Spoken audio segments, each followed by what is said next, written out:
এখন গেটের সামনে দিয়ে ভিতরে প্রবেশ করতেছি। ইনশাআল্লাহ আপনাদের আমি যা কিছু দেখবো অবশ্যই সেটা দেখানোর চেষ্টা করব, এবং অবশ্যই ভিডিওটা খুব সুন্দর হতে চলেছে। অবশ্যই সম্পূর্ণ ভিডিওটা দেখার আমন্ত্রণ জানাচ্ছি। আমি অলরেডি মেইন গেট দিয়ে ভিতরে প্রবেশ করলাম। আমার সামনে দেখতে পাচ্ছেন উঁচু কিছু একটা, আর তার সামনে আছে অনেক উঁচু একটা কিছু। তো আজকের উদ্দেশ্য হচ্ছে এই সামনে যেটা দেখতে পাচ্ছেন এটা আসলে কি, এটা দেখাই হচ্ছে আজকের আমার মূল উদ্দেশ্য। তো যাই হোক, এখন আমি আস্তে আস্তে সামনের দিকে অগ্রসর হব এবং দেখার চেষ্টা করব। এই দেখতে পাচ্ছেন সিঁড়ি, এই সিঁড়ি দিয়েই সম্ভবত উপরে যাওয়া যাবে আর কি।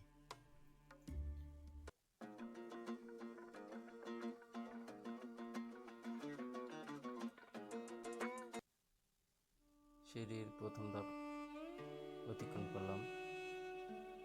সামনে হয়তো কিছু একটা আছে লোহার, এই যে দেখতে পাচ্ছেন লোহার কিছু একটা।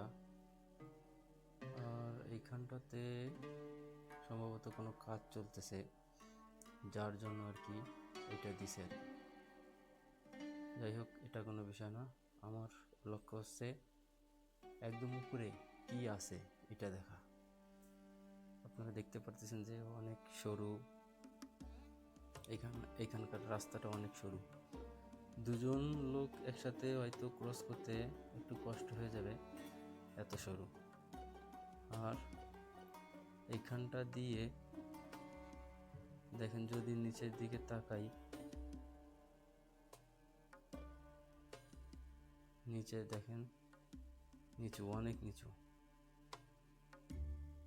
অনেক উপরে আমি উঠে গেছি। আর প্রচণ্ড ঠান্ডা, যার কারণে আসলে কথা বলতে আসলে একটু কষ্ট হচ্ছে। কি বলবো, সম্ভবত আমি এখন মাঝামাঝি পৌঁছে গেছি।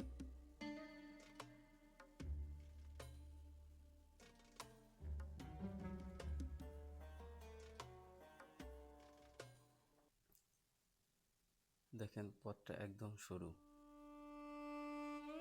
যাই হোক,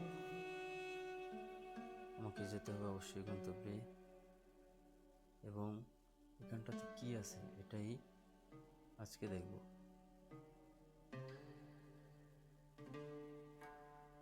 আমি দূর থেকে এই গম্বুজটা দেখেছিলাম, যার জন্য আমার কৌতূহল জাগলো আসলে এটা কি।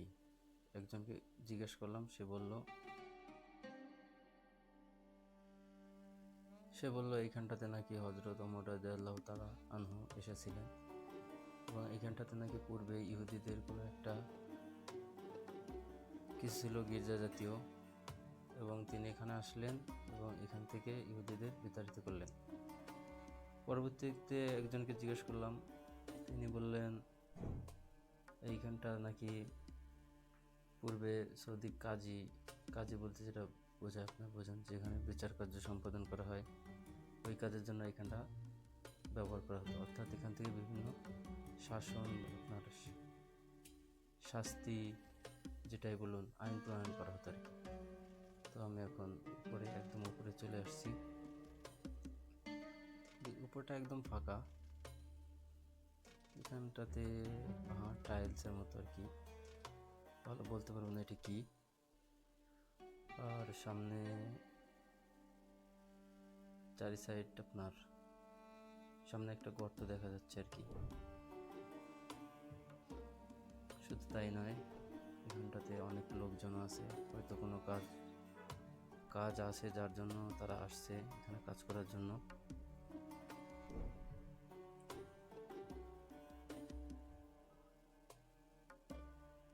তো আমি এখানকার দু একজনকে আসলে জিজ্ঞাসা করবো এটা কি, এবং তাদের কাছ থেকেও জানার চেষ্টা করবো।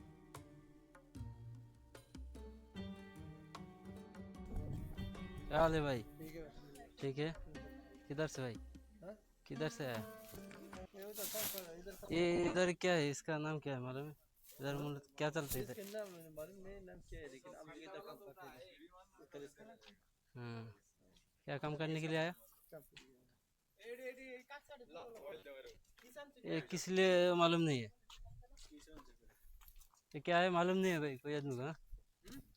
बस इधर काम करने के लिए आया।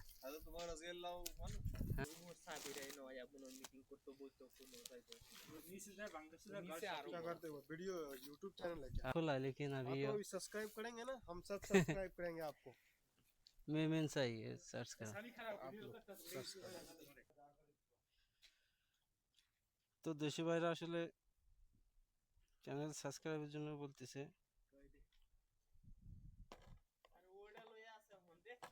যার জন্য আর কি আমি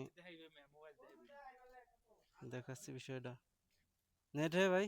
नेट तो है, नेट बंद है उनकी। मतलब अभी ऐसे एक यही आइडिया है ना आपका? हाँ, चलो कोई बात नहीं। फेसबुक भी है, यूट्यूब भी है। ठीक है आपको ज़्यादा सब्सक्राइबर नहीं है नया है। তো এখন মূলত বিষয়টা জানতে পারলাম, শাহ হজরত ওমর রাদিয়াল্লাহু তাআলা আনহুর বাড়ি বলেন বা এখানে মূলত বৈঠকখানা ছিল। কি বলবো, এক একজনের কাছ থেকে এক এক রকমের জানতে পারতেছি, যে যেরকম জানে সে সেরকমেরই। কেননা এখানে স্থানীয় যারা আরবি তাদের সাথে আসলে এই বিষয়ে কথা বলে আমি কিছুই জানতে পারবো না, কেননা আমি অত আরবি ভালো পারি না। তারপরে যার কাছে থেকে যেভাবে শুনি যেভাবে জানি, মূল বিষয় হচ্ছে এটা। এখানে ওমর রাদিয়াল্লাহু তাআলা আনহু ছিলেন এবং এখানে তিনি এসেছিলেন এবং এখানে তার অনেক স্মৃতি জড়িত রয়েছে।